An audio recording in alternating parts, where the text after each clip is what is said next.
How could you know what you knew? And yet still you all left happy. Some are saying it's just too late. Total extinction. Greetings to all our followers. We are talking today with Taj Weekes. You are you have a long time performing music. You are a renowned artist, so let's start at the beginnings. You were born on the island of St. Lucia. That's correct. Yeah. You were the youngest of 10 children, right? That's right, yes. All right. So tell us about those early days. So was it hard being the youngest? No. My siblings took really good care of me. But how I got into singing was at night time we would line up in the living room and we would sing to our parents. And then my father would get up at the end of the night and he would sing to us. And that's kind of how we really started singing. All right, yes, because by the age of 5 you were already singing in church and you were composing also your own calypso music, right? Yeah, well, I didn't start composing at 5, but yeah, I was singing in church and in school and in little stage shows. I started writing songs a little later, maybe when I was about 9 or 10. But yeah, that's kind of how we started off. You know, and we sang in any stage show we could find. And when we sang, you know, the old Jackson 5 and Sly and the Family Stone songs until reggae music came to St. Lucia. And then I started singing reggae. Yes, because it was also one of your older brothers who introduced you to Rastafari way of thinking and living, right? Yeah, my brother MPL, he was the first Rasta in my family. And he taught me the I philosophy. You see, because before I went to a Pentecostal church with my mother. And they told me that salvation can only be found in church. But my brother told me the Rastafarian philosophy was an I philosophy. That I, the physical, and I, the spiritual, is one. And that salvation was within me. And that changed my outlook on life from then on. All right. So early on, you moved from St. Lucia to North America in your late teens. How difficult was the move from one country to another? Well, it wasn't difficult, except for the weather. You know, I left 83 on Sunshine for cold weather, you know, but it wasn't a difficult transition because my mother and my father had prepared me for that. I was a very independent young person, so it wasn't very difficult. All right. Then you made another move to New York, where it basically all began. Taj Weekes and Adobe was born. Tell us how did you... Yeah, because... Yeah, sorry. How did sorry. Go ahead, I'm sorry. No, it's all right. Tell us just how did you connect with those musicians? How did you form the group? Well, I left Canada after I gone to school for a little bit, and I moved to New York because New York was the capital. That's where all the music was happening. And I moved there, and I used to play in little restaurants with pre-recorded music. And then one day somebody came into one of the shows that I was doing and told me about a show called The Future of Reggae. But the only thing is, for The Future of Reggae, I needed a band to play with me. So I went to a studio where Glenn Washington was the drummer. And I spoke to them about having a band, and they gave me a band to go play the show. And there were 3 acts on the show, and by the time we were done, when we were downstairs in the green room, the guys from the band before and the guys from the band after and the guys from the band who played with me sat together and decided if I was ever going to make a band that they were going to join with me.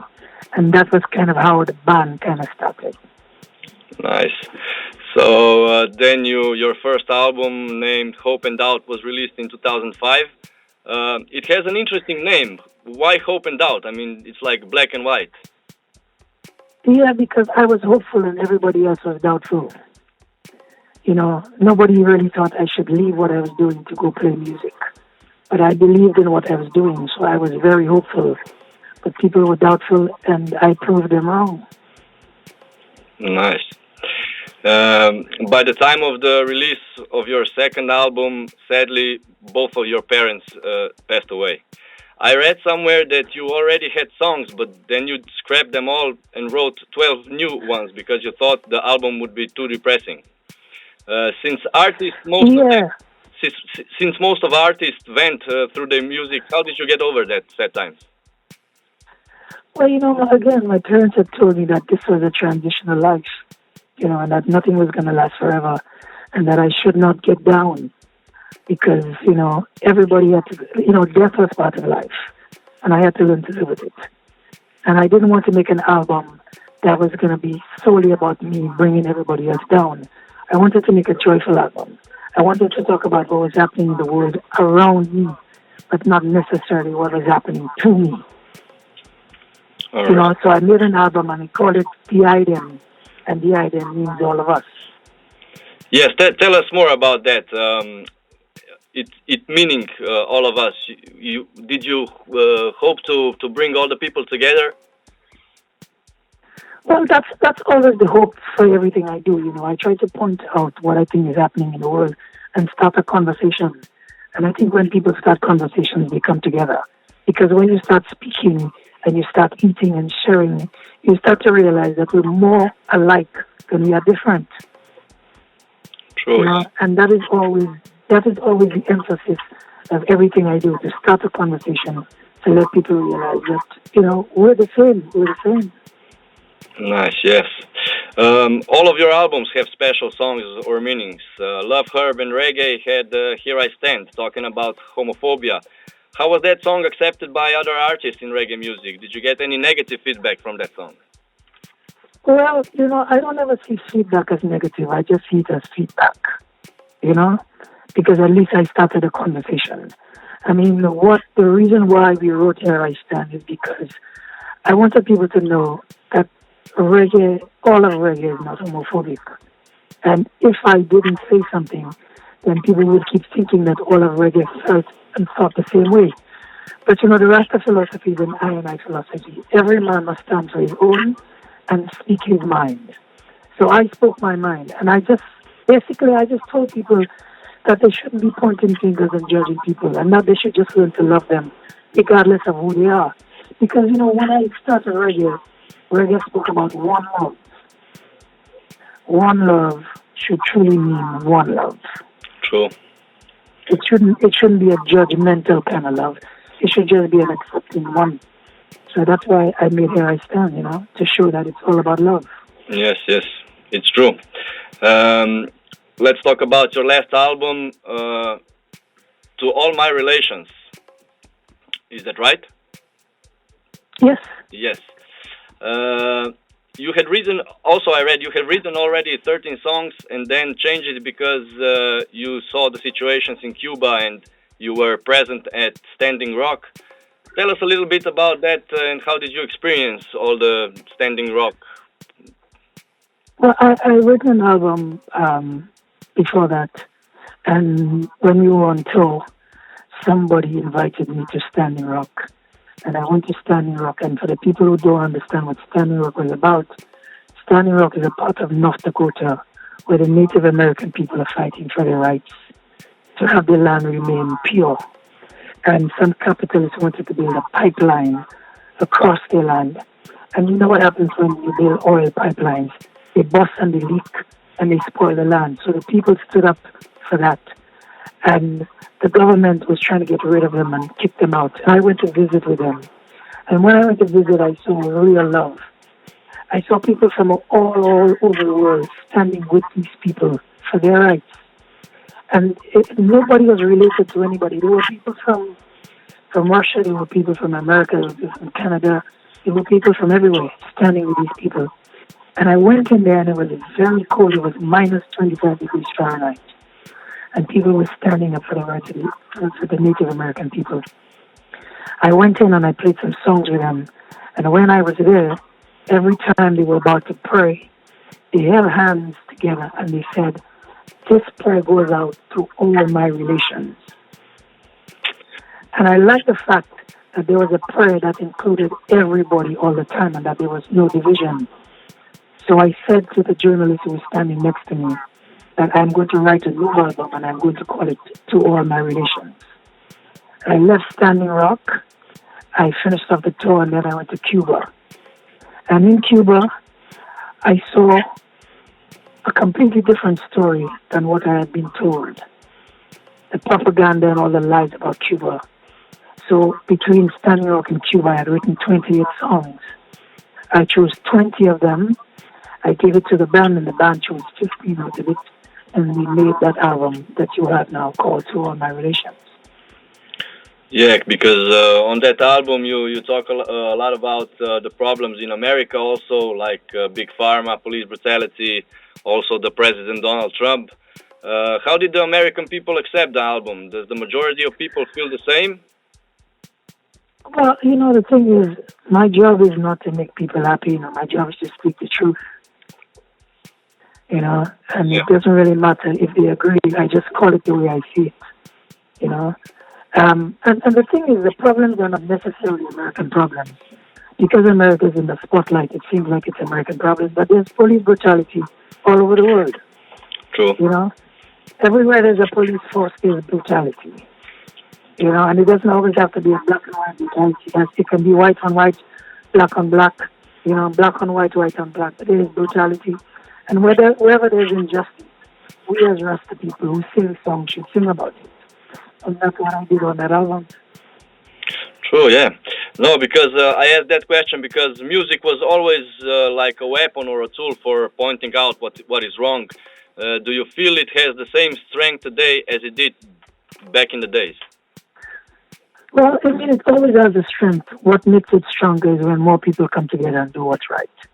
But if people start singing slackness and singing about bleaching their skin and women and which car they have and all this, then it loses its strength. But as long as we stay focused as a collective of musicians and sing about what's right, then music will always have the strength that it always has. Yeah. Well, let's talk about the other side of you. You are also a poet and an activist with UNICEF. But first, let's talk about poetry. When and why did you fell in love with poetry? Well, people call me a poet. I never call myself a poet. I write things, it comes out a particular way, and then people say I'm a poet. But I wouldn't call myself a poet. I don't think I'm good enough to be a poet. Okay. Do you have any favorite poets or any favorite poem? Yeah, man. They have wonderful poets that I know. Derek Walcott, Kendall Hippolyte. There are lots of poets that I know. But these are the two brothers I'm reading right now, and they're both seclusion poets, and they're the ones I'm reading right now. Nice. Well, I feel very strongly we have to talk about your involvement with UNICEF and TACO, which stands for They Often Cry Outreach. How did you start that, and what is it all about? Tell our followers. Well, the Rastafarian movement when I was growing up was a movement about community. We took care of each other. We didn't just talk the talk, we walked the walk too. So when I got to a position where I could help, I started the organization called TOCO to take care of underprivileged and at-risk children in the Caribbean. After we had been doing it for a little while, UNICEF saw what we were doing and asked if I could be the UNICEF champion for children of St. Lucia. And all I had to do was to keep on doing what I was doing. But the wonderful thing is I had the UNICEF name attached to my name. So now when I was calling to help people, because I was calling as a UNICEF champion, the doors opened a little wider and I was able to do a little more. So that's kind of what it is that we do with the charity. All right. So we can spread the word out. Maybe you can tell us how can the people contribute? Yeah, well, there's a website called TheyOftenCryOutreach.org. You can go into the website and you can help in whatever way you can, whether it is financial or whether it is some services that you can perform. Because you see, we do lots of things. We have a dental program. Every 6 months I bring dentists to the island.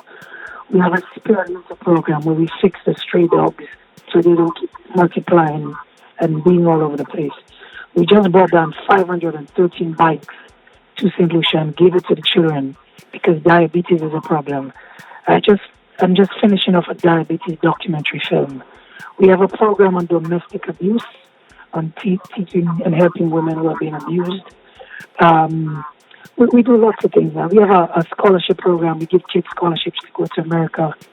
We have a sports scholarship program. So there are lots of different things we do. And anybody who feels they want to help can go to the website, check it out. And, we're more than willing to accept any help. On that note, I just want to say I'm really humbled that I can speak to you, because you do great works. No, man, I am thankful that you will call and speak to me, because if you don't call and speak to me, the people who listen to you in Slovenia would never know what you're doing. True. It's because I talk to you now, the message just got through to some people in Slovenia. So I am very thankful to you for making the call and making the link. Yeah. I'm very thankful to Teresa at Run It for facilitating this, Yeah, I mean, we're thankful also. You being so busy with everything, how do you like to spend your free time? Any special hobbies we don't know about, or what do you like to do when you have to chill? I play football, man. I like to play football. All right. I play some football, and I like to run. So yeah, Any favorite football teams? Who are you rooting for? Well, you know what? I don't want to put aside on somebody else, because I love all of it. All right. I love all of it. I love all the teams. I just love football, so whoever plays the greatest game, I love them, True. All right, how about music? What kind of music do you listen to? Any favorite artists, genres, maybe your most favorite song? I try to listen to a little bit of everything, because I think what it does, it expands what it is that I do. Because you see, in St. Lucia, the radio stations are not formatted.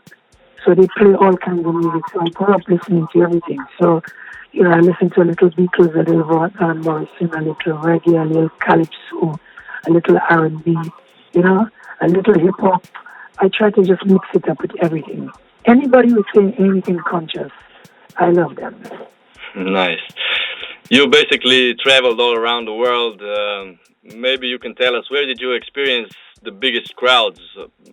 Where did you experience the best crowds for reggae? Or well, I don't know if one crowd is better than the other. Because sometimes I played shows where nobody danced and nobody sang, and when I was done the show, I was backstage saying, "Wow, the people didn't get it at all." But somebody came up to me and said, "We were listening so much we couldn't dance because we were listening to the message." So you don't ever really truly know where the best audience is, because people make noise don't necessarily mean that they're the best audience. You know what I mean? All right, true, yeah. It's just as long as we can get to a few people and let them get the message, and if we can change one or two lives, then that is the most important thing. Yeah. Well, maybe I can rephrase that question. Any favorite performances, ones that you will never forget? I had a wonderful performance a while ago at the Austin Reggae Festival, where there were about 20,000 people who came out to see us, and that was wonderful. But again, it's not about that. It's about just I tell people all the time, I play music. I don't play people, and I don't play places. If the music is right, and the vibe is good, and we really feel the music, then that would be my favorite performance. And I have had lots of these. So it's not a place; it's just a vibration. Yeah. So what's? And I'm not trying to answer your question. I'm being as truthful as I can. Of course, and everything is all right. Basically, you can tell us. So, what's next for you? What are you working on now? What's the newest projects? Well, the new album just came out. I'm in Poland right now. We were in Madrid yesterday, and we were in France 2 days before, and we're pushing it really hard. But we just released a single called 1.5 is Still Alive. Bushman and Kenyatta Hill and Aaron Silk and Sydney Mills, because we're trying to let people know that if the global temperatures rise above 1.5 degrees, then the world that we know will change drastically. So that is the project we're pushing right now. Nice. So definitely something our followers must hear. And speaking of our followers, what would be your message for the youth, for today's young? The message is simple, a really, really simple message. Love your neighbor as yourself. Nice. That is the message. Yeah, a deep one, basically, if you understand it right. Yeah, it's a simple message, but it's a complicated message. Just love your neighbor as yourself. Well, basically, I just want to say thank you for all the time. I know you are a busy man. I hope we will see you someday in Slovenia also. Yeah, man, just put out the invitation and we'll come, Yeah. Just, let us know and we'll be there. Blessed love. Thank you very much. And again, thank you for your time. Thank you for your time, and I really hope we can see you someday in Slovenia. Yeah, we'll work it out for sure. Yeah, this is Taj Weekes, and I'm asking you to log on to Reggae.SI, but the vibes are always high, and the message is forever mighty.